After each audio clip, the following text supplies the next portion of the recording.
warmly welcome all of you come to this session. And this is one of the last session, but obviously one of the most important session in Davos. We're very honored and very fortunate to have excellent speaker and panelists with us today. And on my left, we have Governor Kuroda, Central Bank Governor from Japan. Left to him, Madame Christine Lagarde, my former boss at the IMF, now currently the president of ECB. We have next to her, we have Steve Mnuchin, Treasury Secretary of the United States. Then we have Mr. Scholz, Minister for Finance of Germany. And last, obviously not least, and also important person, Kristalina Georgieva, I hope I pronounced the name well, and Managing Director of International Monetary Fund. Please give a big hand to this really excellent panel. So, Madam, I would like to start with you. And you just issued your updated global economic outlook. So tell us, what do you see the world economy in 2020 and a little bit go beyond? But you have only 3 minutes. I understand that it takes 30 to 40 minutes here. It is a message that can easily be summed up in 3 minutes. We are in a better place in January 2020 than we were in October 2019 during our annual meetings. We are projecting growth this year at 3.3%, next year 3.4%. This is clearly an improvement vis-à-vis the record low of last year of 2.9%. And what is driving this positive momentum are 3 things.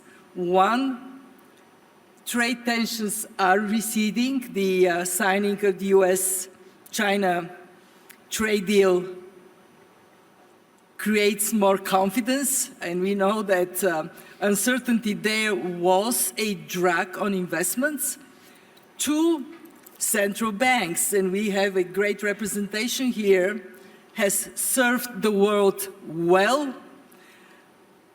Synchronized tax cuts have given a boost to growth, and we actually calculated the size of this boost, 0.5 percentage point for last year, for this year. And what is very important to recognize is that it was done in a manner that improves impact because these are synchronized cuts. 49 central banks cutting 71 times rates. And the third source of optimism comes from trade and industrial production bottoming out. Now, this being said, we have to recognize that 3.3% is not a fantastic growth. It is sluggish, and therefore we have to see more action going beyond monetary policy to boost growth. We want to see fiscal policy being more aggressive, and we want to see structural reforms, especially those that boost competition and create more dynamism to be a priority for governments. How is this for 3 minutes answer? How do you see the emerging market and also low-income countries this year? I'm sorry? How do you see emerging market and low-income countries? Well, emerging markets are also moving upwards. Growth projections for this year, 4.4%, for next year, 4.6%. We have had a bit of a downgrade in one large emerging market economy, India. We believe this is temporary. We think that India is dealing with the problem that caused that abrupt slowdown, and it was the non-banking financial services. So we expect that momentum to be in emerging markets, and again, we would have loved to see more. Now, we have to give credit where credit is due. There are bright spots in emerging markets. ASEAN countries, Indonesia, Vietnam, doing really well. We have upgraded our forecast for China as a result of the signing of the trade deal. A number of African economies are doing very well, 7-8% growth. In fact, we have 40 countries in emerging markets that are going to grow 5% and more, and a good number of them are in Africa. But we also have some not so good stories. We have a couple of countries that are like Mexico, that are doing a little less well, and we would like to see policies in these countries boosting growth in the next years. Yeah. Thank you very much for this very positive notes. I think that's also very important. Secretary Mnuchin, U.S. experienced the longest economic expansions in the past more than 10 years. Now, last year growth has been slowing down. This year may continue to slow down. So what do you see the U.S. economy, and what will be your policy, particularly in the fiscal area, to support and the U.S. economy continue to expand, which is obviously important for the whole world? Well, I think the U.S. economy continues to be the bright spot of growth around the world. I think if you look at the performance, it's clearly related to the president's economic agenda, which has been a combination of tax cuts, regulatory relief, and trade deals. We couldn't be more excited about the recent trade deals signed, the U.S.-Mexico-Canada agreement and China Phase 1, on top of the deal we did with Japan and the deal we did with Korea. I think when you look at some of the headline numbers, inflation is very low in the U.S. Incomes are continuing to rise. You look at unemployment at an all-time low in almost every single group. GDP came in slightly lower than we would have expected, but that's really just a headline number. I think there were certain things. Boeing has had an impact on that, being our largest exporter, the GM strike last year. I think the Boeing numbers could impact anywhere from 50 to 70 basis points this year. But I think we look at a very robust economic outcome through 2020. The fiscal policy, do you think you need? I think our fiscal policy has worked. I think the tax cuts, as I've talked about, we believe that the tax cuts over a 10-year period of time will pay for themselves. When you look at our budget deficits relative to GDP, I think they're very manageable. But I think there's no question going forward, we need to look at slowing down the rate of growth of government spending and lower it on a ratio basis. Good. Another positive note that's also good. So, Madame Lagarde, you're the president of the ECB. ECB is a central bank, but ECB not only a central bank, has a more broad mandate. You also do economic structure reforms and a more macro policy involves. So how do you see European economy this year?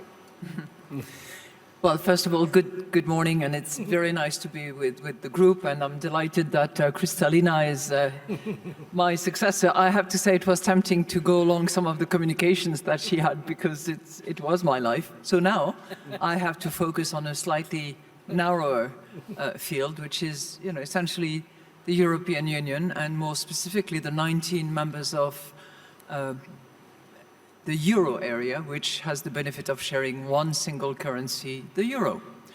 So when I look at that part of the world, I see some positive signs and I see some concerning signs as well. In the positive, I look at the employment numbers and the unemployment numbers, just like Stephen. We never had such good employment numbers. We're certainly back to the pre-crisis times.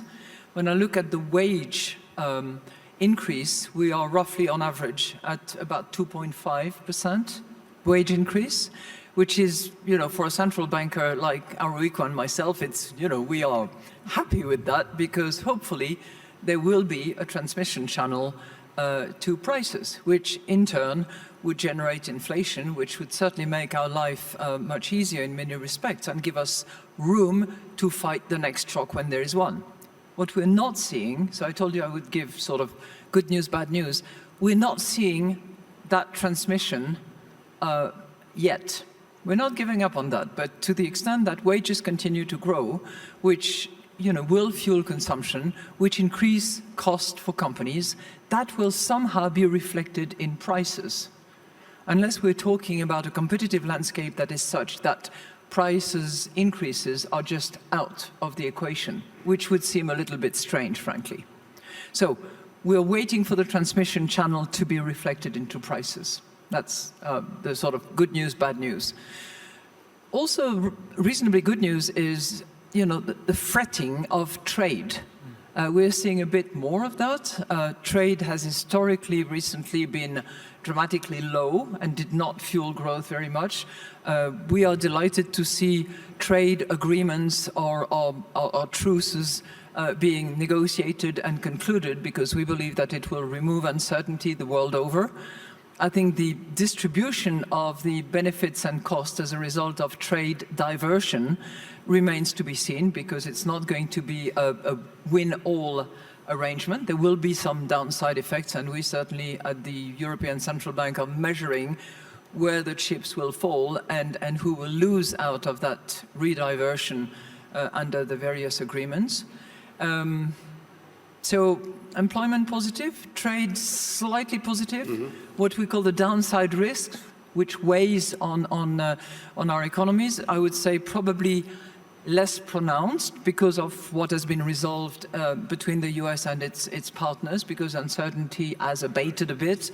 Brexit is a little bit less uncertain, but we still have those possible cliff edge in December of 2020. We don't know exactly what the trade relationship will be, and it's a big partner for the euro area, so that's certainly a question mark.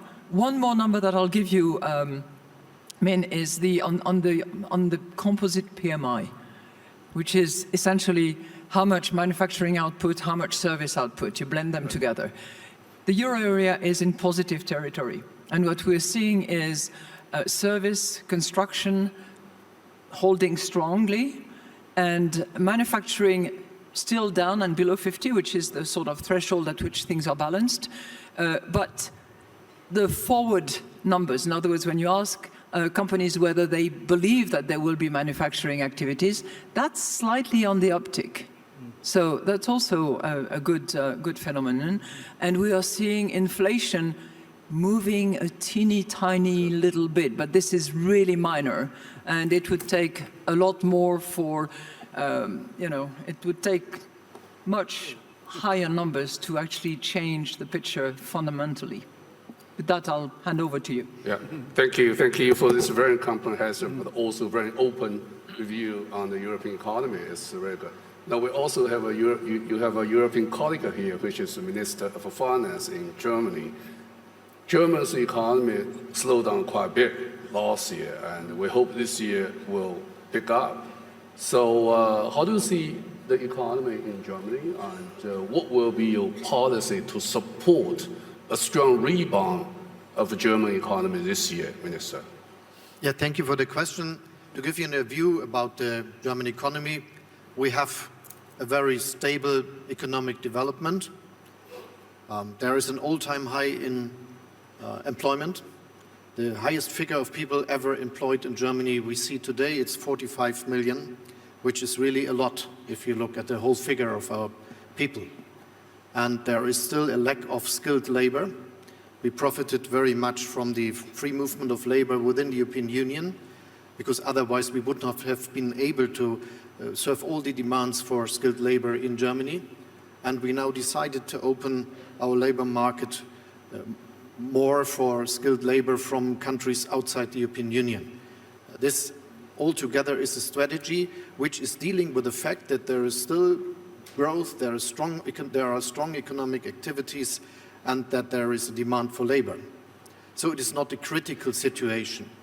What we also see is that the very successful export-oriented German economy is naturally suffering if the growth in the world is slower than it should be.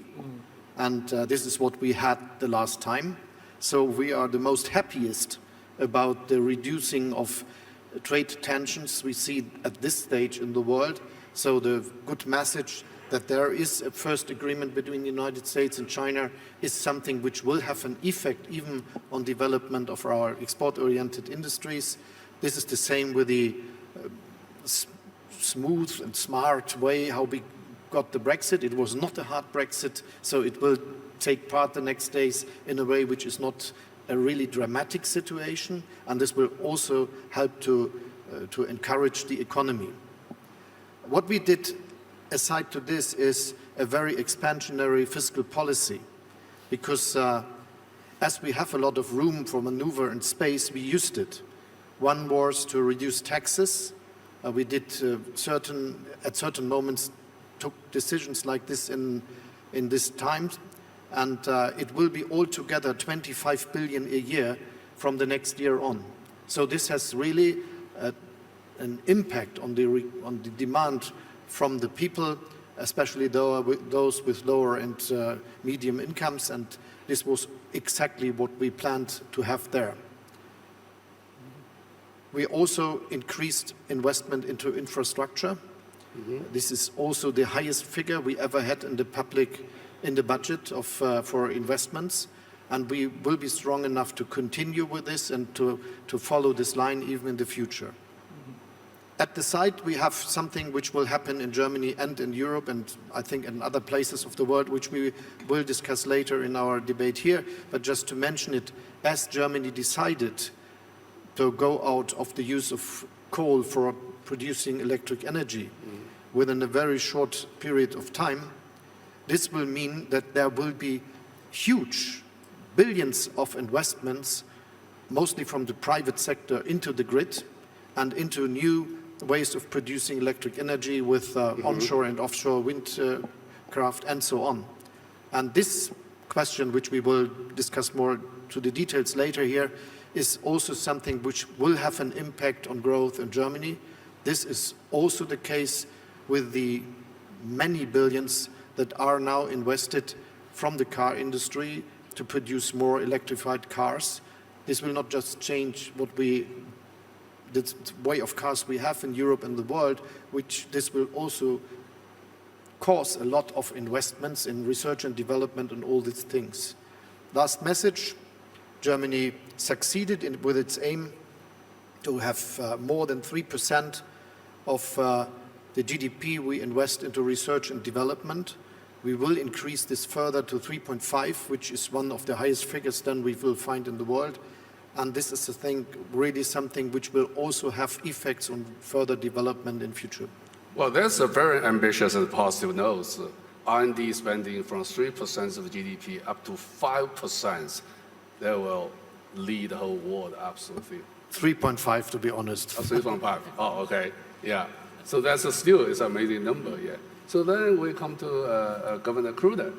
Japan had quite a good year last year. Growth is around 1%. And this year, the growth may a little bit of a slowing down, but most importantly, and people obviously how this MP3 sort of a monetary policy support the fiscal expanding policy really work.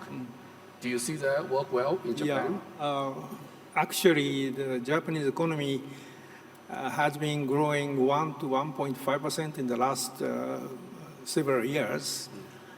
And we expect the Japanese economy will continue to grow by 1 to 1.5% this year as well as next year.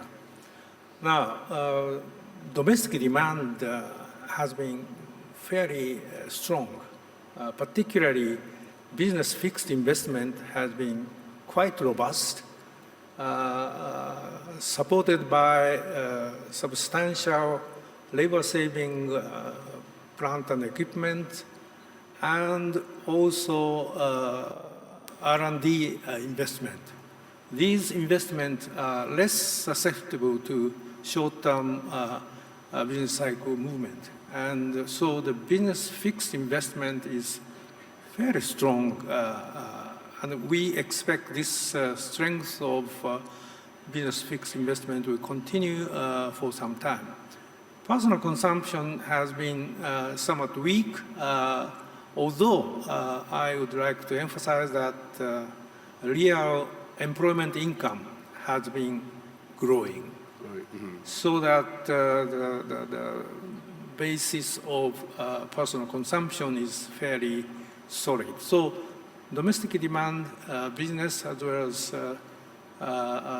consumption expenditure, they are fairly strong. And export, certainly, last year was very weak. But now we can see that the so-called IT cycle has been bottoming out, and IT-related goods trade within East Asia is now increasing clearly. Mm-hmm. That would positively affect Japanese export in coming years, so that the economy, the real economy is doing fairly well, and the labor market is quite tight. Unemployment rate is only about 2%, which is full employment even in the Japanese context.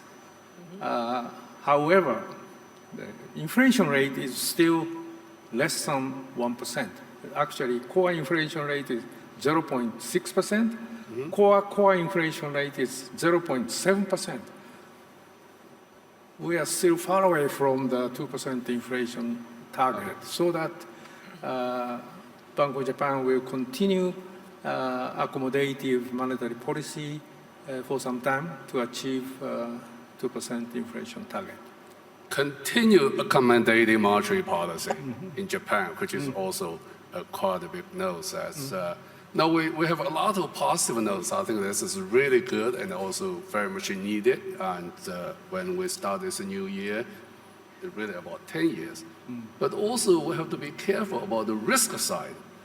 So, Madame Georgieva, what do you see the key risk for year 2020? Oh, before I answer your question, since Christine so kindly welcomed me in my new job, I want to return that by saying I'm so incredibly lucky to inherit from you an institution that is amazing. It is strong-headed and soft-hearted, and that is you, Christine. To go to the risks, now putting this softer space around my answer, what we see are these 4 laws that are tilting our optimism a bit to the downside. Low productivity growth, low economic growth, low interest rates, low inflation. I lived in the 90s in hyperinflation. If anybody was to tell me then that I would be sitting in front of you worried about low inflation, I would have laughed. But yes, we do worry about that because all of this is the foundation for somewhat sluggish global economy. I want to concentrate specifically on the low for longer interest rates, and especially when they tilt to negative interest rates. What we see is cheap money, of course, are temptation for higher borrowing of households, of businesses, of governments. We are now at $188 trillion debt. For some, not a problem, but we look at some of the low-income countries where debt is now at levels higher than before the debt crisis, and of course we worry. I actually am even more concerned by the fact that with low income for financial institutions, there is a higher appetite for yield that comes with higher risk. And that requires all of us to think about the unintended consequences. And of course, when we get into negative interest rate territory, it is a big drag on the savers, on the banks, and that we need to recognize In conversations we had, some of the present at the annual meetings of the IMF, when people talk about low forever, that, you know, sends a chill down my spine. So that is a big concern. And I want to bring another concern that I think we all, as policymakers, ought to think about, and it is the fact that we live in a more risk-prone world. We are in January, not even in the end of January, and we already had a number of events that are sparking as risks in the global economy. And I would argue that this requires policymakers to think of more agile policies, less prescriptive regulation, and more policy that allows anticipation and early action, because, like it or not, this is the world we are going to be living in. Yeah, thank you. Low interest rates, low inflation rates, low growth rates is a real concern, particularly if it's a prolonged low interest rates. We're very fortunate to have two central banks here. The negative interest rates obviously is a concern for many people in this room, and a lot of debating in the past few days in Davos. So I would like to start with Madame Lagarde.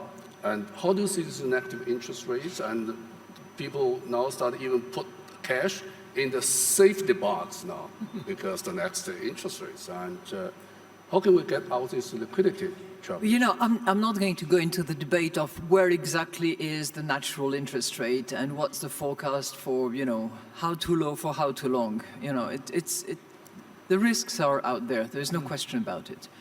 And that's the reason why at the European Central Bank we decided yesterday to launch a strategy review.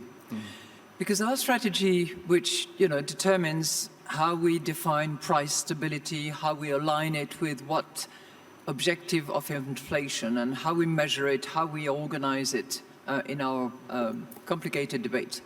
This was decided back in 2003. That's the last time there was a strategy review. If you sort of put yourself back into 2003, we had those heavy-duty cell phones that weighed half a kilo in our pockets. We didn't have social media. The demographics threat on the horizon that is weighing on growth, on people's investment determination, consumption determination, saving versus investment choices, were not as high on the horizon as they are today. We were just barely talking about climate change, let's face it. And inequality was there, but it was not the headline that we have at the moment. So there have been structural changes, fundamental changes, some of which we can address, for sure. Some others that will take a long time to remedy and to cure, but for which action is needed now. And we had numbers that were completely different. If you look at 2003, in those days, the G7 countries, to take only that group, were growing at about 3.6%. Now, we are hovering at around 1.3, 1.4%, with a different distribution, with some countries doing much better than the others. But in terms of creation of value, of economic value, we were talking about a different world. If you looked at inflation, which is clearly a target that is on the mind of central bankers to help with price stability, within the G7, inflation was, and we can distinguish between the various inflation as we measure it, but we were at around 1.7% on average. We're now down to 1.3. So we have to just revisit how we deal with those issues, and that's exactly what the European Central Bank is going to do. You know, it is never a pleasure to have to deal with low interest rates, because low interest rates have to do with the fact that growth is low. Can you tell us a little bit of your secret? What do you intend to review to change? You mentioned inflation. Are you going to change your inflation target? A year from today, yes. That's because the strategy review is going to take, we expect, a year. So in a year from now, I'll come back and I'll explain to you. But for the moment, it's an open, transparent process to the extent that we are making progress within our group. In the meantime, monetary policy will continue to be determined as it has been so far on the basis of facts and the various guidances that we've given. Yeah, Klaus is here. We'll make sure we invite Madame Lagarde come back to this podium next year to tell us her review results. I think that would be absolutely amazing. Governor Kruder, you just said your continued accommodative monetary policy. Are you really concerned about the negative interest rates? How can you and also the world get out of this liquidity trap issue?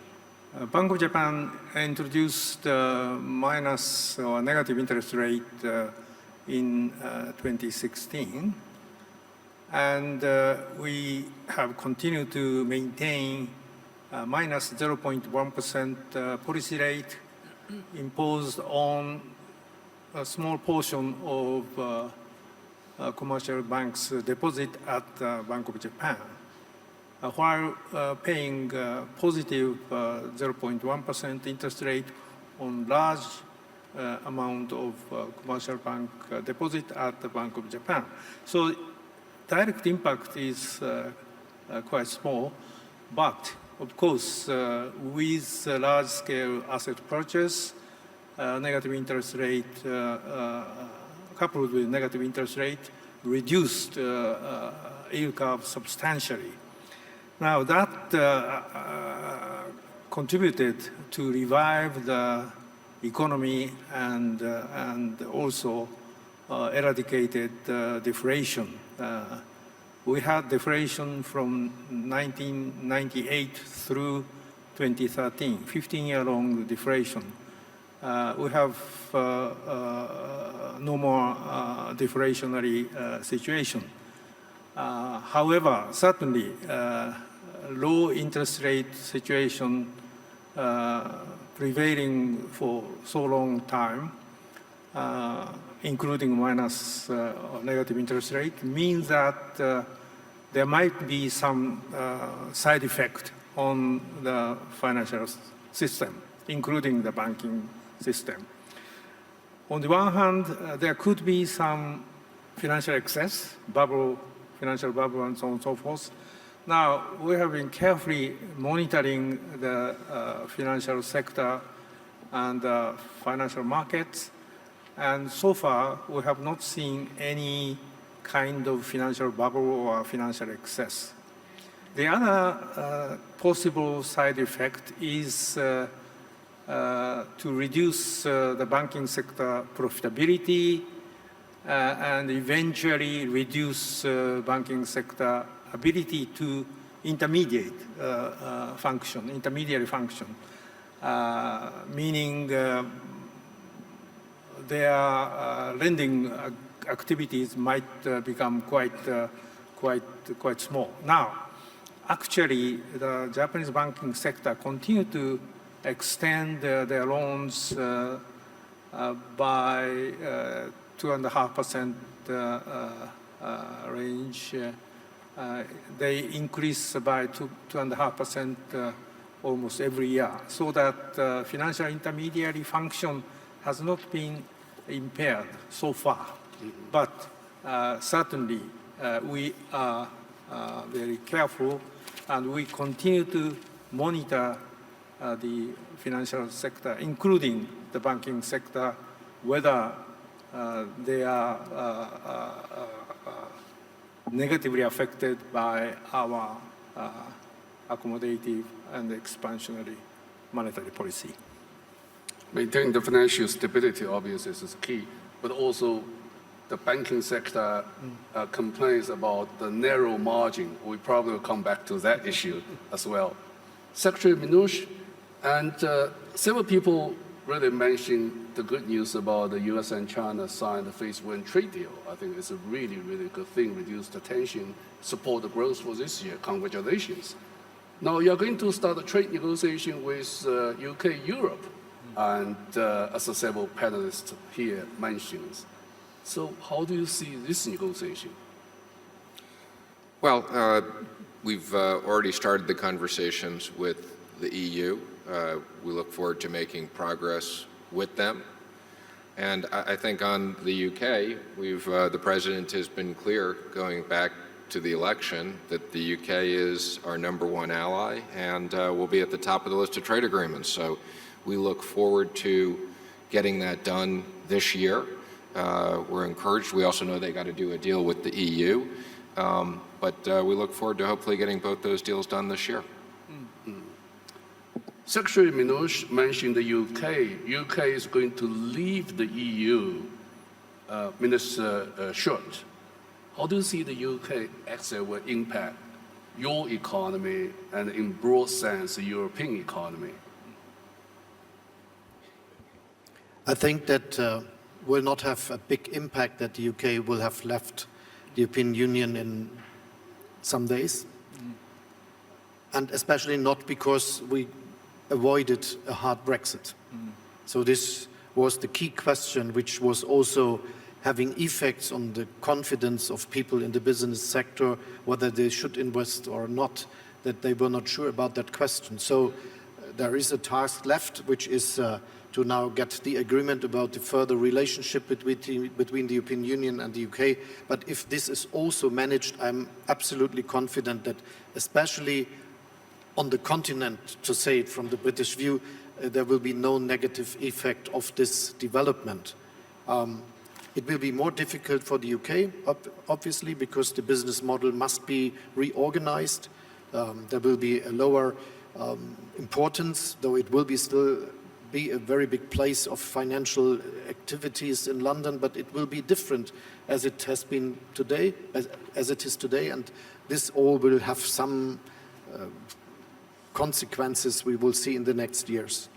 I think for Europe, the more important question is that we continue with what is already agreed between then President Juncker and President Trump about discussions about trade. I'm relatively confident that we will be successful with this, because anyone knows that a free trade is something that is causing wealth. And for Europe, there are some tasks to be solved which are now on the table. One of them is forming banking union and capital market union, because I think we have lower growth as we would have if we would have done this task, or if we solved this task already. There will be even better interest rates if the money could be used at many places in Europe, and it is not that difficult as it is today. So we need this development, and also for having more equity in financing companies, as we have not in Europe today.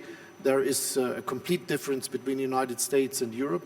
It's 80% equity financing in the United States, it's 20% in Europe, and if we could narrow this a bit, this would have a good effect on growth in Europe. But the Brexit, I think, will not have a negative effect. UK is leaving, and the senior UK officials say the UK will have its own rule, not necessarily adhering the current EU rules. Do you think UK and the EU will be able to settle all the trade deals within the next 12 months? So there is now the debate between the European Union and the UK how we will manage it. Yes, if you leave the European Union, you leave it, and you are outside. And this means that you cannot be in and have all the possibility, the advantages coming from being member of the European Union, and be out and having the advantages of being not in. So it is something which will have to be balanced, and the European Commission already said the necessary words to that question. I think we will find solutions, but sure, there could be not a special competitive advantage from being outside. Good. In this year, really the theme for Davos is focus on the sustainability of the growth, more emphasis on the climate change also. Because today we're really looking for the next 10 years. I think it's absolutely important to have the government think about what is their policy, from fiscal policy to monetary policy to structure policy, to support sustainable growth in the next 10 years. So what will be your recommendation, Madame Georgiev? Well, let me start by saying that it is a great conversation to have.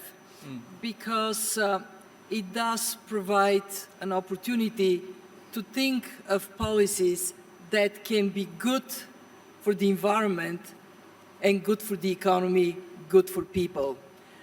Very often we tend to lean on the negative and talk about the risks, and I will talk about the risks. But I want to start from the point that transformative investments for low-carbon, climate-resilient development can be a major stimulus for growth. They may very well be that silver bullet we need to deal with the 4 laws I talked before. But yes, from the position of the IMF, we do look at the risks. And we look at these risks strictly within our mandate, financial stability risks.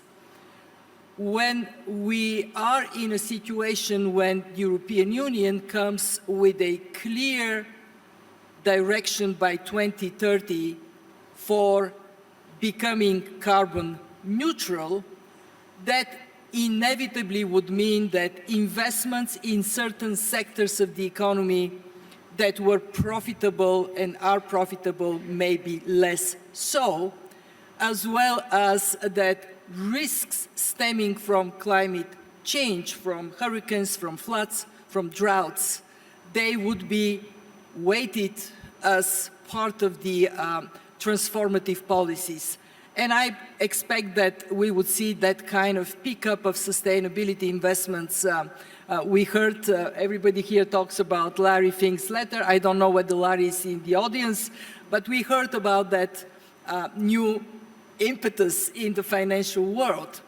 So what does that mean from a risk management perspective, financial sustainability risk management perspective? It means that we do have to be able to record these risks in a standardized fashion. In other words, companies and financial institutions have to be able to report in a harmonized manner. And it also means that those who are watching over the financial health of our world, like the Financial Stability Board, like the International Monetary Fund, we ought to be able to stress test financial institutions for these new types of risks. Transitional in terms of sectors of the economy coming down or coming up, as well as those related to climate events that are unfortunately more frequent and more destructive. The other aspect is how to stimulate, and I want to go to the positive, because risk management, as important as it is, I can tell you it doesn't really excite people that much. What excites people is, can we inject more growth? Can we create new jobs in the new green economy? And the answer is, of course, if we have the right policies and incentives, we can then create a momentum for the tremendous liquidity we have in the world that is sitting idle. And then have a new, hopefully, upswing. Some are talking about a way to stimulate inflation, Kuroda-san, by having that investment momentum that makes the liquidity moving a little bit faster. And I think we have to embrace that positive image. I am very concerned when I sit in meetings and everything is doom and gloom, that we are taking the wrong approach to that issue of sustainability. When I was director for environment, we had there was a great anecdote that goes like this. God calls Moses and says, Moses, I have 2 pieces of news for you. One is good, the other one is not so good. Which one do you want first? Moses says, can I please have the good news first? God says, good news is you would raise your hand, split the sea, and take your people to safety. Moses says, there cannot be bad news after this. God says, Ha ha ha, not so fast. The bad news is that you will have to make an environmental impact assessment first. My message is, as long as we take this sustainability angle as bad news, I don't think we would go very So we have to far. recognize the risk about the climate change and environmental damage and those things and take proactive policies. Thank you very much. So Secretary Mnuchin, the Business Committee really reacted strongly, positively, actively to the sustainability issues, and particularly toward climate change. So, and many US companies now, so really looking for the government policy to support them to move forward. So what is your policy in climate change, in support the SDG, and a few other things? Well, let me just comment, and I think this is an important subject. But first of all, I think the words that we use to describe these issues are important. So I think the word should be environmental issues and not climate change, since climate change is one of many issues. Now, there's no question in terms of the U.S. and our policy, the President very much believes in clean air and clean water. And if you look at the U.S., we've become much more efficient in terms of carbon through technology and use of energy. I think that as you look at China and India, I think these are areas where there needs to be significant improvement in terms of environmental issues. I think there's an abundance of clean gas in the world. There'll be a lot of progress on this. So, I think this is one of many important issues. I also think, notwithstanding my German friends having a 30-year plan, I think technology is going to change a lot in 30 years. And some of the issues that we think exist today, technology will change. So I think it's hard to predict. So I think there's no question, this is an issue. But I would just say, and I understand, Klaus, it's an economic issue because there's no question environmental issues impact the economy. I think it's one of many important issues. We happen to be in a situation today where there's a potential health issue and the spread of this. Health issues over the next 20 or 30 years are very, very important issues for the economy. I think we've also talked about national security issues. The President's very clear, Iran cannot have a nuclear weapon. These are also issues that impact the region and the economy. So not to minimize the environmental issue, I think this is one of many issues that's an important economic issue. And I hope we all work together. We support the Trillion Tree Project. I hope we can all work together in improving the environment over the next 20, 30 years. And the reason why we left the Paris Agreement was not because we don't support the environment, was we thought it wasn't a fair and balanced agreement. The U.S. is making a lot of progress, and we encourage others. And I would just say one last comment on this. There's way too many people in the developing world that do not have access to electricity.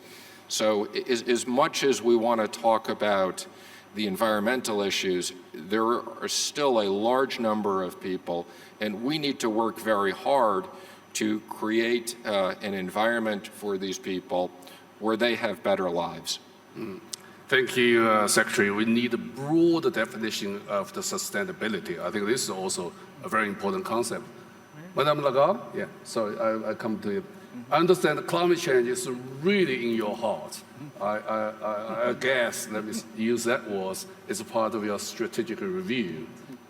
How ECB can do things to support and to help with climate change, all those related issues?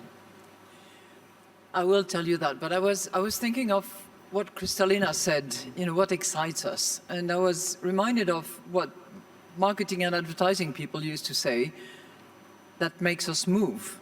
And they list 3 items. One is sex, second is fear, and the third is greed. So I won't deal with the first because that's nothing to do with environmental sustainability, okay? However, but no, I won't go there. Population growth, though. But if you look at fear, I think the fear factor is there. And if we were to forget about it, all we need to do is look at the, complete disaster that are taking place around the world. And I'm delighted to hear the issue of environmental sustainability, because you're right, Stephen, biodiversity is a key component of what we need to protect in order to have an environment that is sustainable and a planet that we pass on to children and grandchildren in a better place, hopefully. So, fear, I think we have that on the table.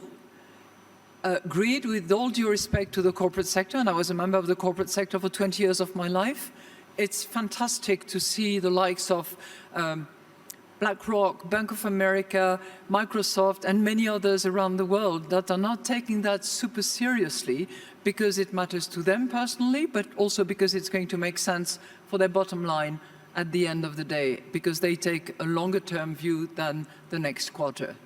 So if you align these two, you've got a few other pieces missing, because it's a challenge that will require huge cooperation, corporate sector, policymakers, regulators, and central bankers, yes. So that's where I want to respond to your point. If you look at the economic literature at the moment, out of 77,000 articles published, 60 deal with environmental sustainability. So that's an area where clearly the top-notch economists of this world, wherever located, including at the ECB, can actually do some work, can include those risks and how we try to measure them as best as we can into their economic analysis, forecast, models, and stress testing tools that are used on a regular basis with the banking sector. That's one component. The economic analysis, the stress testing that is taking place, and that needs to be seriously revamped, because we don't look at 30 years into the making risks. We look at much shorter term today. How will the banking sector behave and operate if there is a shock to the economy in the next 3 years? That's not what we're talking about. We're talking about something that is further away. And we also need to look, for those of us who had to do quantitative easing, and for those of us who have reserves, and for those of us who have big pension system to run, how do we value those risks that are there in those portfolios? Is it the right method? Are we taking climate change, environmental sustainability into account? Do we need to discount some of those instruments that we have in our portfolios? How do we do that? And clearly, it's, this is all good talk, but we're going to have to drill down into how we measure. The accountants are going to have to be on board. How do we rate? The rating agencies are going to have to be on board.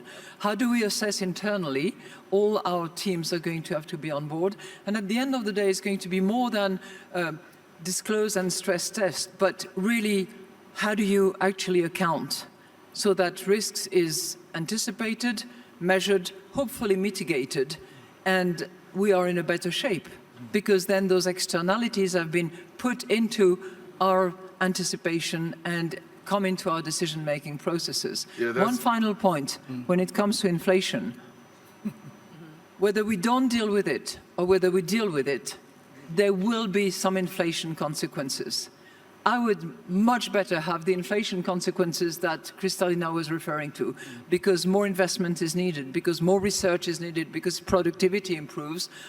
That would be, for me, the healthy inflation that we are happy to welcome and draw consequences from, because it's going to be much better for us all, and particularly for those that are underprivileged and most exposed. I think it's wonderful to hear the central bankers, they talk about those things, and actually the central bank can do a lot of things. I think it's really fantastic. Secretary Mnuchin, I saw you move your mark. Are you going to say something about that? Well, what I was going to say, and I'm not going to go with any comments on the joke or your 3 issues. I'll skip on that.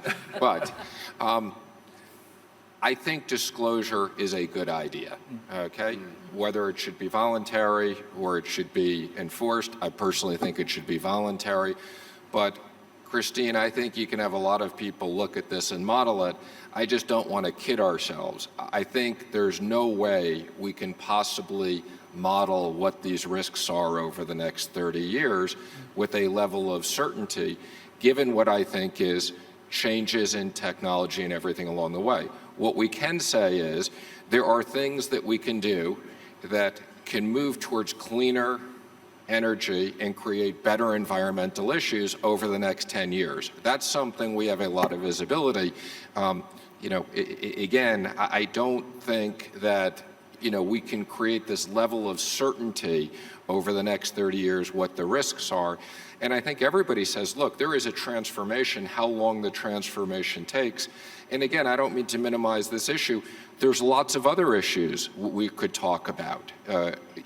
Kind of what's the risk to kind of if oil prices go up to $120 because of regional issues on the world economy. So I mean, there are economic issues that the world is dependent upon having reasonable priced energy for the next 10 or 20 years, or we're not going to create growth and we're not going to create jobs. So again, I just think all these things need to be balanced, and this is one of many issues we should look at modeling.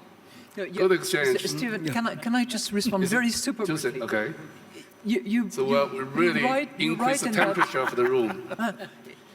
You're completely right to say that we have to price the cost of transition. And to your point, where if we do that, and if we have pressure, either voluntary or not so voluntarily, that will also deal with the point that you were making, which is that there are far too many people who do not have access to energy. And if we can push companies into the direction of actually anticipating the transition, pricing it, and making sure that they move to cleaner and cleaner and cleaner and cleaner energy uses, then it helps. I'm sorry, but I need one rebuttal to be 30 seconds, okay? 25 seconds. I don't think we know how to price these things. So I think we're overestimating the cost. And if you want to put a tax on people, go ahead and put a carbon tax. That is a tax on hardworking people. And I personally think the costs are going to be much lower 10 years from now because of technology than we think they are today. I think we need an Asia voice to This has been fun. join this really, really interesting conversation. Thank you. Dr. Kruder. Yeah, thank you. Actually, climate risk is quite real for Japan. I said that the Japanese economy has been growing 1 to 1.5% and will continue to do so, but really in the fourth quarter of last year, probably the Japanese economy had negative growth, partly because of the aftermath of consumption tax increase, but largely because of two big typhoons affected the economy and production seriously. Natural disaster. Yeah. So natural disaster,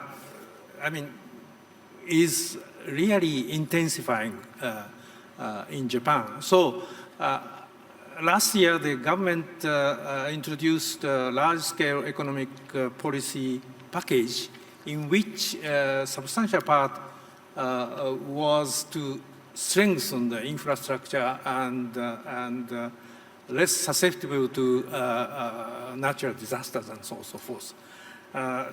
So I think the Japanese economy is energy efficient, one of the most energy efficient economy, but I still think that the Japanese economy must do more to reduce greenhouse gas emissions and contribute to the mitigation of climate change. Just last one point. The Bank of Japan have recently joined the NGFS, the Network for Greening the Financial System. And at this stage, the network is to focus on integrating climate-related risks in financial stability monitoring and banking supervision. And I think that is, as Kristalina, as Christine mentioned, this is quite important. That's good. Central bankers are acting. That's fantastic. Minister Schulz, I know you want to join. Yeah, I just would like to react to some of the things that have been said on this panel and on the debate we already have. I think there is something like climate change, and it really hurts us. And if we will not be able to manage it and this will have a lot of negative effects on our life, on the life of the world, and even on the economy. Just imagine in 2050 we will be approximately 10 billion people on the world.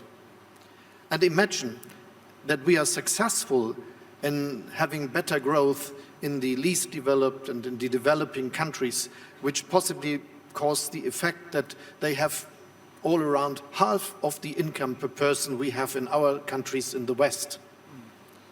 And then imagine this will be done with all the fossil energies and the techniques we have today. This will be a world that could not really be livable for anyone on the globe. So it is key that we do something now. And you must not be too intelligent to imagine that in 5, 10, 15 or 20 years, we will have global debates of the right to emit and CO2 emissions of any country and possibly per person.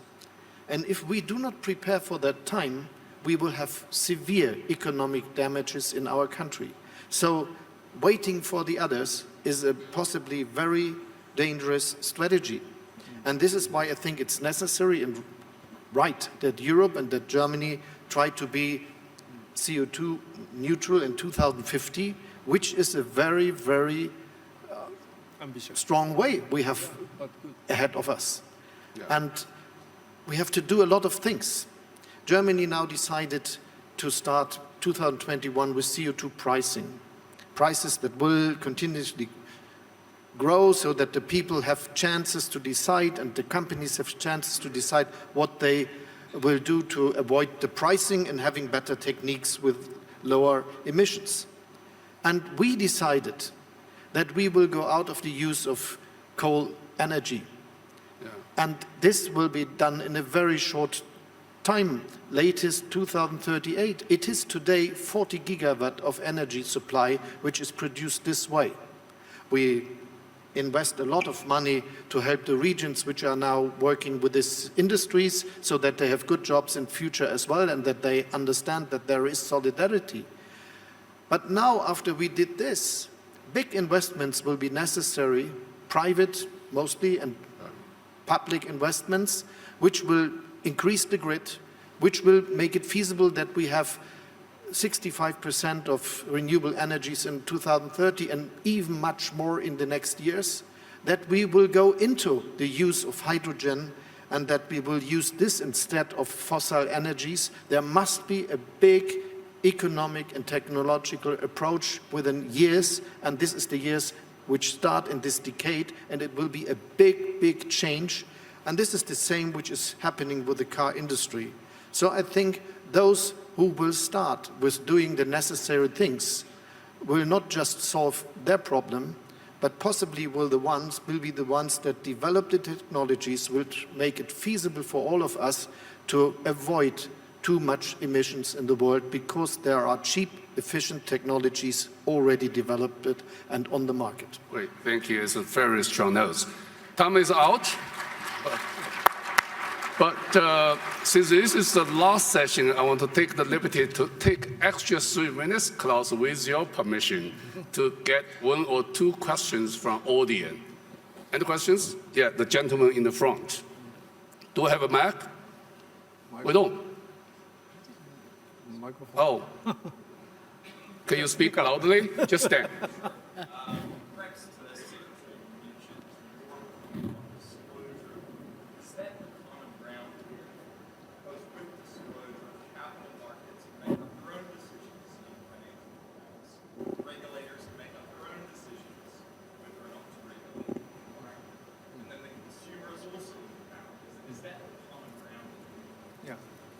Okay.